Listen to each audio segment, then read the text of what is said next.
1 કલાકમાં અમે તમામ વસ્તુઓ લઈને પેક કરીને તેમને ફોટો આપી દઈએ છીએ અને જતા રહીએ છીએ.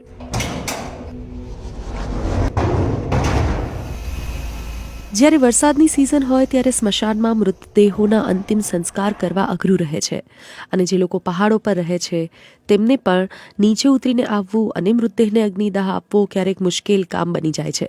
મોબાઈલ સ્મશાન વાહન આ જ સમસ્યાના સમાધાનના ભાગરૂપે ચેન્નાઈના ઈરોડ પાસે કાર્યરત છે. આ મોબાઈલ સ્મશાન વાહિની સેન્ટ્રલ રોટરી ક્લબ ચલાવે છે. ગરીબો માટે તે ખૂબ મદદરૂપ છે. જે ગામડામાં રહે છે તેઓ પોતાના જ પ્રાંગણમાં અંતિમ સંસ્કાર કરી નાખે છે.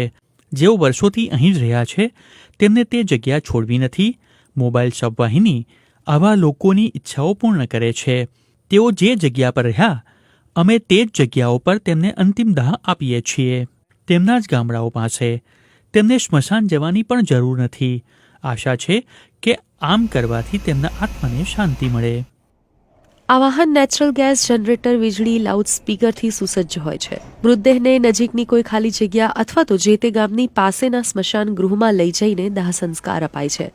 1 જ કલાકની અંદર ક્રિયા પૂરી કરી પરિવારને અસ્થિઓ સોંપી દેવામાં આવે છે. તેઓ આ કામ કરવાના દર એક મૃતદેહના 5,000 રૂપિયા લે છે. પહેલા તો દિવસના 1 કે 2 કેસ આવતા. હવે મોબાઈલ શબવાહિની માટે 5 ફોન આવી જાય છે. 1 કલાકમાં અમે તમામ વસ્તુઓ લઈને પેક કરીને તેમને ફોટો આપી દઈએ છીએ અને જતા રહીએ છીએ. મારા માતાની અંતિમ ક્રિયા અહીંયા કરવામાં આવી હતી. ત્યારથી ઘણા લોકોએ તે કરવાની શરૂઆત કરી. એ સિવાય અસ્થિ વિસર્જન કરવા માટે કાશી કે રામેશ્વરમ જવું પણ બહુ લાંબી પ્રક્રિયા છે. એ લોકો તેના માટે પણ વ્યવસ્થા કરી રહ્યા છે.